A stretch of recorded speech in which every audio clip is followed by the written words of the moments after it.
রমিন Reigns CM পাঙ্কের সাথে betrayal করে পল Heymann চলে গেল সেথ রলিন্সের দলে। সো গাইজ, আজকে রেসেলমিনিয়া নাইট 1 শেষ হয়ে গেছে। কি হলো আজকের রেসেলমিনিয়াতে সমস্ত কিছুই থাকবে আজকের এই ভিডিওতে। আজকের রেসেলমিনিয়া 41 এর নাইট 1 এর শুরুতেই সিএম পাঙ্ক এবং পল হেইম্যানকে আমরা একসাথে দেখতে পাই। দেন ট্রিপল এস রিং এ আসে এবং কি রেসেলমিনিয়ার সম্পর্কে অনেক কিছুই বলতে শুরু করে। দেন সেখানে আমরা একটা গ্র্যান্ড ফায়ারও দেখতে পাই। তারপর শুরু হয়ে যায় আজকের রেসেলমিনিয়া 41 এর ফার্স্ট ম্যাচ। আর এই ম্যাচটা হয় Jey Uso versus Gunther world heavyweight championship match. Jey Uso রেসেলমিনিয়াকে মেইন ইভেন্ট তো করতে পারলো না, কিন্তু জে উসোর ম্যাচ দিয়ে রেসেলমিনিয়া ওপেনিং হলো। যাই হোক, ফার্স্টে জে উসোর গ্র্যান্ড একটা এন্ট্রি হয়, অপরদিকে গুন্থারের একটা নরমাল এন্ট্রেন্স হয়। ম্যাচটি শুরু হয়ে যায়, কিন্তু ম্যাচের প্রথম থেকেই গুন্থার অনেকটা ভয়ে ভয়ে ছিল। অন্যদিকে জে উসোর ম্যাচের প্রথম থেকেই ডমিনেট করতে শুরু করে। প্রতিটি ম্যাচের মধ্যে আমরা দেখতে পাই গুন্থারই সবসময় ম্যাচের মধ্যে ডমিনেট করে, কিন্তু আজকে আমরা সেরকমটা কিছুই দেখতে পাইনি। গুন্থারকে ম্যাচের পুরোটাই দেখা যায় সে জে উসোকে দেখে সবসময় ভয়ে ভয়ে ছিল। তারপরও গুন্থার জে উসোকে তার ফিনিশার হিট করে এবং কি স্লিপার হলো আটকে দেয়, কিন্তু এতেও জে উসো গিভ আপ করে না। এরপর গুন্থার ইনলিগাল ওয়েতে বেল্ট দিয়ে জে উসোকে অ্যাটাক করে, কিন্তু তাতেও জে উসোর কিছুই হয় না। উল্টো জে উসো 3বার উসো স্প্ল্যাশ হিট করে এবং কি সে স্লিপার হলে আটকে গুন্থারকে ট্যাপ আউট করিয়ে দেয়। হ্যাঁ গাইস, শকিং হলো কিন্তু সত্যি আজকে কিন্তু গুন্থার ট্যাপ আউট করে দিয়েছে তার নিজের ফিনিশারেই। আর এরই মাধ্যমে জে উসো হয়ে যায় new world heavyweight champion. J Uso champion হওয়ার পরও তার একটা অসাধারণ সেলিব্রেশন আমরা দেখতে পাই। আর সেই সেলিব্রেশনটা আরো বেড়ে যায় যখন সেখানে জিমি উসো চলে আসে। দুই ভাই মিলে সেখানে একটা সেলিব্রেশন আমাদের উপহার দেয়। জে উসোর ওয়ার্ল্ড হেভিওয়েট চ্যাম্পিয়নশিপ উইন করাকে আপনি কিভাবে দেখছেন অবশ্যই কমেন্টে জানান। তারপর ওয়ার রাইডার্স ভার্সেস নিউডের মধ্যে একটা ট্যাগ টিম চ্যাম্পিয়নশিপ ম্যাচ শুরু হয়ে যায়। নরমাল একটা ম্যাচ ছিল, যেটাকে কিনা কোনোভাবেই রেসেলমিনিয়ার ম্যাচ বলা যাবে না। খুবই সাধারণভাবে সেখানে কফি কিংস্টন এবং জেভিয়ার বুশ পিনফল করে এই ম্যাচটার মধ্যে উইন করে যায়। আর নিউডেই হয়ে যায় নিউ ট্যাগ টিম চ্যাম্পিয়ন। তারপর জেড কার্গিল ভার্সেস নিউমির মধ্যে 1-on-1 ম্যাচ শুরু হয়ে যায়। এই ম্যাচটা মোটামুটি ভালো ছিল, যেখানে কিনা জেড কার্গিলই উইন করে।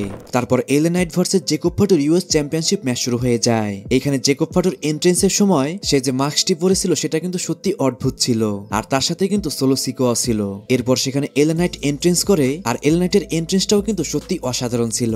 এরপর তাদের মধ্যে ম্যাচ শুরু হয়ে যায়। দুইজনে কিন্তু অসাধারণ একটা ম্যাচ আমাদের ডেলিভার করে। এলে নাইট এবং জেকব ফাটুর দুইজনের উপরে ডমিনেট করতে শুরু করে। এলে নাইট তার ফিনিশার বিএফটি হিট করে পিন করে, তাও সে এখানে উইন করতে পারে না।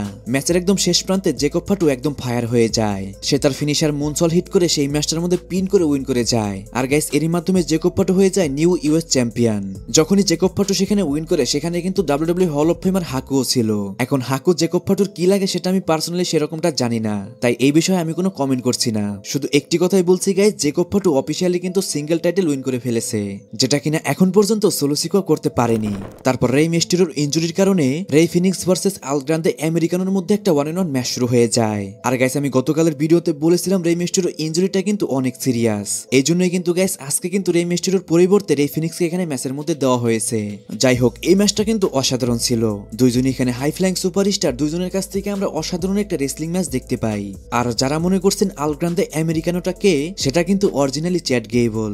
যাই হোক, ম্যাচের মধ্যে রে ফিনিক্সের পায়ের মধ্যে ইনজুরি হয়ে যায়, আর আমেরিকানো তার মাস্কের মধ্যে একটা স্টিলের কিছু ঢুকিয়ে নেয়, আর সে একটা হেডবাট হিট করে রে ফিনিক্সকে। আর গাইস, এরই মাধ্যমে সেই ম্যাচটার মধ্যে উইন করে যায়। রে ফিনিক্সের এটাই ছিল রেসেলমিনিয়ার ফার্স্ট ম্যাচ, তাই অন্তত এখানে রে ফিনিক্সকে একটা চান্স দেওয়া উচিত ছিল। তারপর আমরা শন মাইকেলকে দেখতে পাই। শন মাইকেল সেখানে আজকের যে রেসেলমিনিয়ার শোটাই হচ্ছে সেটা পুরো হাউসফুল, সেটা আমাদের বলে। তারপর টিফিনি ভার্সেস শার্লেট ফ্লেয়ারের মধ্যে একটা উইমেন চ্যাম্পিয়নশিপ ম্যাচ শুরু হয়ে যায়। এটা কিন্তু গাইস সত্যি রেসেলমিনিয়ার মতোই ম্যাচ ছিল। দুইজন সুপারস্টারই দুইজনের বেস্টটাই দিয়েছে এই ম্যাচটার মধ্যে।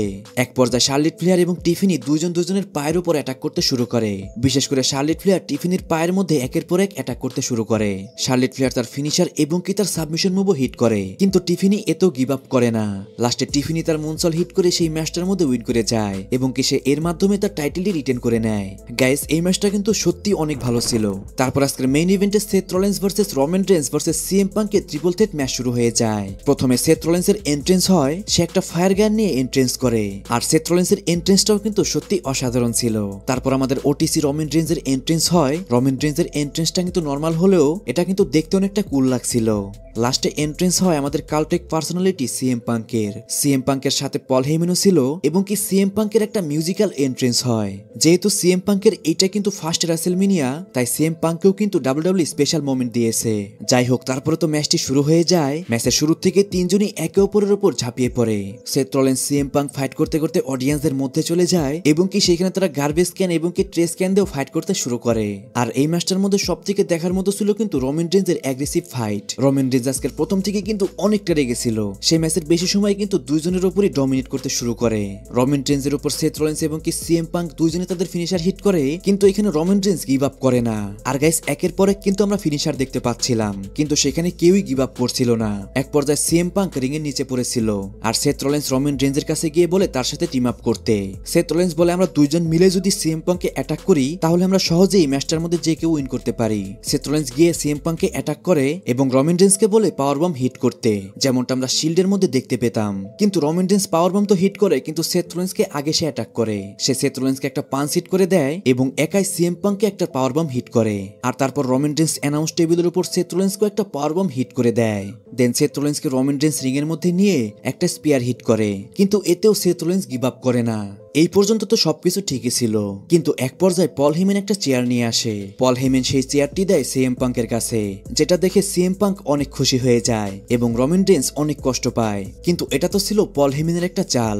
সে সিএম পাঙ্কের পিছনে গিয়ে দাঁড়ায় এবং কি সিএম পাঙ্ককে একটা লো ব্লো হিট করে, যা দেখে রমান রেঞ্জ খুশিতে পাগল হয়ে যায়। এরপর সেই চেয়ারটি নিয়ে পল হেমেন রমান রেঞ্জের কাছে দেয় এবং কি সে বলে I acknowledge you my tribal chief. কিন্তু সেই চেয়ারটি দিয়ে যখনই রমান রেঞ্জ সেথ রলিন্সকে অ্যাটাক করতে যাবে, ঠিক সেই সময় রমান রেঞ্জ একটা লো ব্লো হিট করে পল হেমেন, যা দেখে সমস্ত অডিয়েন্সরা একদম শক হয়ে যায়। এরপর আর কারো বুঝতে বাকি ছিল না পল হেমেন কার জন্য কাজ করছে। হ্যাঁ গাইস, পল হেমেন তারপর সেই চেয়ারটি নিয়ে যেয়ে সেথ রলিন্সের কাছে দেয়। সেথ রলিন্স সেই চেয়ারটি দিয়ে রমান রেঞ্জের উপর অ্যাটাক করে এবং কি সে একটা স্টর্ম হিট করে সেই ম্যাচটার মধ্যে উইন করে যায়। আর গাইস এরই মাধ্যমে কিন্তু সেথ রলিন্স এবং পল হেমেন টিম আপ করলো। আমার কাছে ডাব্লিউডাব্লিউই হিস্টোরিতে সবথেকে সেরা বিট্রেলদের মধ্যে একটি এটি। এই ম্যাচটির মধ্যে আমার সবথেকে খারাপ লেগেছে সিএম পাঙ্কের জন্য। ভাই সিএম পাঙ্ক তো এখানে উইন করা ডিজার্ভ করতো। যাই হোক, এখন তাদের স্টোরিটা কিন্তু আরো ডিপ হয়ে যাবে। সম্ভবত আবারও তাদের মধ্যে একটা ট্রিপল থ্রেট ম্যাচ আমরা দেখতে পাবো। গাইস পল হেমেনের বিট্রেলটাকে আপনি কিভাবে দেখছেন অবশ্যই কমেন্টে জানান। আর গাইস এরই মাধ্যমে আজকে নাইট ওয়ানের রেসেলমিনিয়ার ম্যাচটিও শেষ হয়ে যায়। ওভারঅল দেখতে গেলে লাস্টের ম্যাচটি বাদে আমার কাছে অতটা ভালো লাগেনি আজকে রেসেলমিনিয়া। কালকে হবে রেসেলমিনিয়া নাইট 2, সেটার মধ্যে আমরা দেখতে পাবো সেটাই বা কেমন হয়। সো গাইস আজকের ভিডিও এই পর্যন্তই। রেসলিং সম্পর্কে সমস্ত নিউজ এবং আপডেট জানার জন্য চ্যানেলটিকে সাবস্ক্রাইব করবেন।